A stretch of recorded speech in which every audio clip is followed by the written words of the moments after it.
ഇത്തവണ ഹജ്ജിന് പോകാൻ അവസരം കിട്ടി. ഞാൻ എൻ്റെ പല വഅലുകളിലും ദുആ ചെയ്യാറുള്ളത് അങ്ങനെ തന്നെയാണ്. അല്ലാഹുവേ,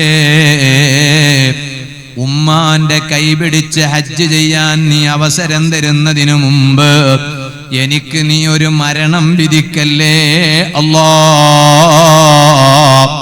എന്റെ എല്ലാ വഅദിന്റെ സദസ്സിലും ഞാൻ അങ്ങനെയാണ് അവസാനം ദുആ ചെയ്യാറുള്ളത്. ആ ദുആ കേട്ട പല കൂട്ടുകാരും ഈ സദസ്സിലുണ്ടല്ലോ, പല ഉമ്മമാരുമുണ്ടല്ലോ. അൽഹംദുലില്ലാഹ്, പടച്ച റബ്ബിന് അവസരം തന്നു. ഉമ്മാന്റെ കൈപിടിച്ച് തവാഫ് ചെയ്യാൻ സാധിച്ചു, സഅയ് ചെയ്യാൻ സാധിച്ചു. ആ ഉമ്മാനെ അതേ വീൽചെയറിലിരുത്തിയിട്ട് പോകേണ്ട സ്ഥലത്ത് പലയിടത്തും കൊണ്ടുപോകാൻ കഴിഞ്ഞു. ഓ എന്റെ വാല് കേൾക്കുന്ന മക്കളെ, എന്റെ അനുജന്മാരെ, ബാപ്പാനെയും ഉമ്മാനെയും സന്തോഷിപ്പിക്കാൻ പറ്റിയ ഏറ്റവും നല്ല കാര്യം അവരുടെ ജീവിതകാലത്ത് അവരെയും കൂട്ടിയിട്ട് നിങ്ങളൊന്ന് ഹജ്ജിന് പോകാൻ മറക്കരുത് കേട്ടോ. ചില മക്കളുണ്ട് ഉമ്മാനെയും ബാപ്പാനെയും മാത്രം ഹജ്ജിന് പറഞ്ഞേക്കുന്ന മക്കള്. ഇത്തവണ ഞാൻ ഹജ്ജിന് പോയപ്പോ നേരിട്ട് കണ്ട രംഗം കണ്ടിട്ട് ഞാൻ അവിടുന്ന് കരുതിയതാണ്, നാട്ടിൽ വാല് പറയുമ്പോൾ ഇതങ്ങ് പറയണം. എത്രയാണ് പ്രായമുള്ള ഉപ്പമാരുമ്മമാര്, നല്ല പ്രായമുണ്ട്, ഹജ്ജിന് വരുന്നു. അവരെത്രയാണ് പ്രയാസപ്പെടുന്നത്.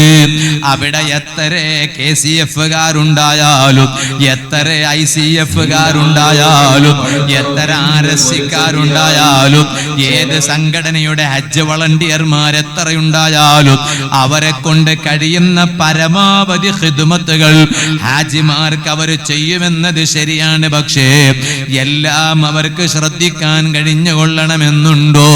അതേ സമയത്ത് സ്വന്തം മക്കള് ബാപ്പാന്റെ കൂടെ ഉമ്മാന്റെ കൂടെ ഹജ്ജിന് പോകുമ്പോ ആ ഉമ്മാനെയും ബാപ്പാനെയും ശ്രദ്ധിക്കാൻ മക്കൾക്ക് നല്ല അവസരം കിട്ടുമല്ലോ. ഞാൻ തന്നെ എൻ്റെ ഉമ്മാനെ ഇങ്ങനെ കൊണ്ടുപോകുമ്പോ വീൽ ചെയറിൽ ഇരുത്തിയിട്ട് പലയിടത്തും അതേ അറഫയിൽ നിന്ന് മുസ്ദലിഫയിലേക്കും മുസ്ദലിഫയിൽ നിന്ന് ജംറകളിലേക്ക് കല്ലേറ് നടത്താൻ ആ കസേരയിൽ ഇരുത്തിയിട്ട് ഇങ്ങനെ കൊണ്ടുപോകുമ്പോ പലരും ചോദിക്കാണ് ഇതാരാ? അപ്പൊ അവരൊക്കെ പല നാട്ടുകാരാണ്, ഇന്തോനേഷ്യക്കാരാണ്, മറ്റു പല രാഷ്ട്രക്കാരാണ്.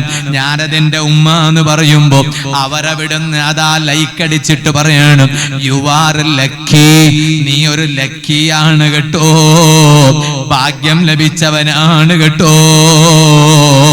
ഓ എന്റെ വാല് കേൾക്കുന്ന അനുജന്മാരെ, ഈ സദസ്സിലിരുന്ന് വാല് കേൾക്കുന്നവരായാലും ഓൺലൈനിൽ ലൈവായി വാല് കേൾക്കുന്നവരായാലും പറയട്ടെ, ഉമ്മാനെയും ബാപ്പാനെയും മാത്രം ഹജ്ജിന് പറഞ്ഞേക്കുന്നതിന് പകരം അവരെ ഹജ്ജിന് പറഞ്ഞേക്കുമ്പോ അവരെ കൂടെ മകനായ നീയും ഉണ്ടാകണം കേട്ടോ.